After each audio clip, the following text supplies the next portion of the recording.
What's up, YouTube? This is Carrie from Side Tripping with Carrie. Sorry, it's been a minute, but we're back at it. We are today at the St. Francis Catholic Cemetery here in Phoenix, Arizona. We're going to visit the final resting place of Hail Hansen, a young man who was killed by the Phoenix police back in 1967 under some pretty unusual circumstances. So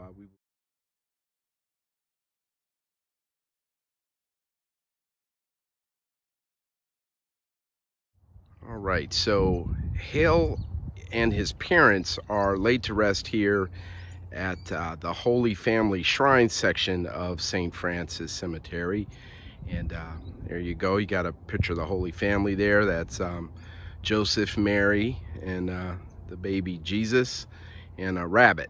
So I don't know if I ever read that story, but I don't know, it's a cute picture, and it's kind of neat to think that maybe Jesus liked bunnies. Now, Hail Hansen was 20 years old when he lost his life. He was a local kid, grew up and went to Camelback High School here in Phoenix.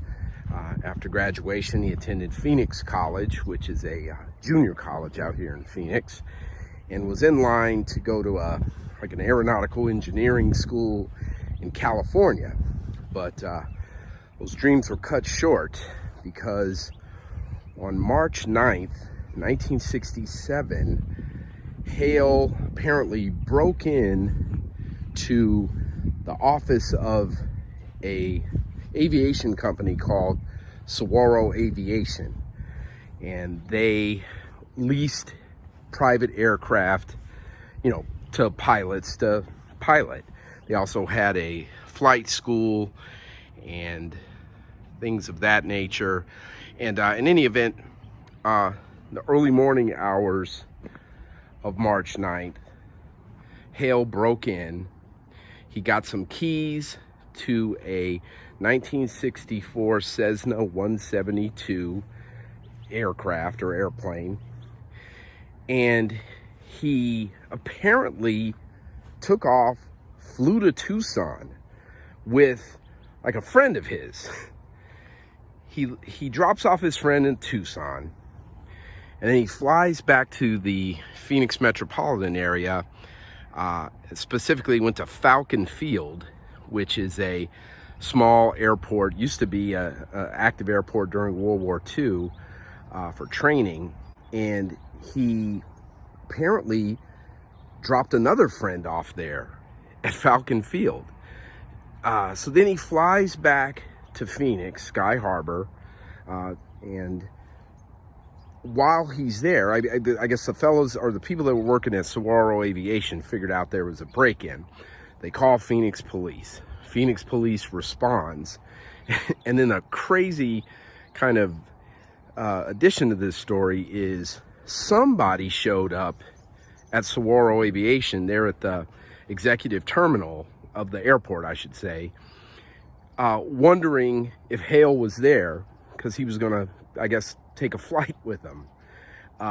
You know, I guess before the Saguaro Aviation people could alert the Phoenix police, that person figured something was up, and they jetted. They got out of there. So the plane lands. Phoenix police, or a couple of squad cars that came out onto the tarmac, and they were trying to surround the airplane that Hale was in, you know, to keep it from going anywhere. So according to Phoenix police officer Robert Kimm, the plane was kind of swerving around, you know, it's got a propeller, and they were, you know, worried about getting hit by the propeller. So they jump in their respective cars. There were two officers there with two squad cars, at least two officers there. And they hop into their car. I guess there was enough space for the airplane that Hale was in to kind of taxi out to try to get airborne. So Officer Kimm is driving alongside the airplane while it's taxiing to try to take off, or to get on the runway. And or it's actually on the runway, it's getting ready to take off. And he speeds along, puts his gun out of the window, shoots at the plane 4 times. The 4th bullet hits Hail in the chest some kind of way, or maybe through his back and out his chest, but pierces his heart, kills him. But the crazy thing is, some kind of way the plane landed. It didn't, like crash land. It landed and then kind of veered off to the right, off the runway, through a chain link fence, where it came to a rest. And that was that. That was, Hail was dead on arrival at a local hospital. Now, after this incident, Hail's parents obviously were very upset. They did an interview with the Arizona Republic, which is a local newspaper. He said he and his wife were extremely upset about it, and they wondered if the officer could have done anything else other than, shoot their son and kill him. And, I've thought about this kind of from a legal perspective and, regarding whether or not this police shooting was justified. And there are a lot of variables here. I mean, the fact that, according to the officer, that the Hail was turning the plane to where the propeller could hit these officers. Look, I totally get it at that point. If they would have started shooting then, totally justified, 100%, no question. But as he's pulling away in the airplane trying to take off, what was the danger? What was, to use deadly force, essentially, you have to be confronting deadly force. So what that means is, somebody comes at you with a knife raised and they're saying, I want to kill you, and you have a gun, you pull it out and shoot them, probably going to be justified. But in this instance, I started thinking about it and started thinking about it in the terms of, what if we weren't talking about an airplane? What if we were talking about a car? Again, let's say it's a stolen car. Police confront the guy in the car. He tries to run over the police officers. The police officer shoots into the car after this guy's trying to run over him. Totally justified. Totally get it. But let's say the guy in the car, kind of gets away and is driving off. Is the officer justified in shooting 4 times trying to get him to stop? I don't know. It's an interesting question. I will tell you that Officer Kimm was cleared. They had a coroner's inquest, which they no longer do here in Arizona, but they did have a coroner's inquest. They cleared Officer Kimm of, any wrongdoing, and the shooting was justified. So let me show you the final resting place here of Hail.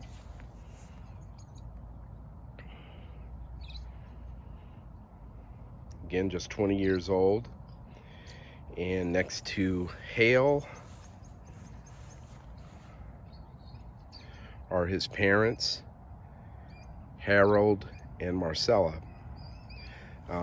Harold passed away in, I want to say, 1982, and Marcella in 1981.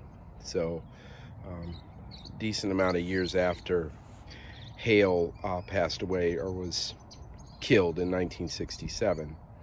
But just kind of a a story you don't hear every day, particularly for that point of that point in time in the late 60s.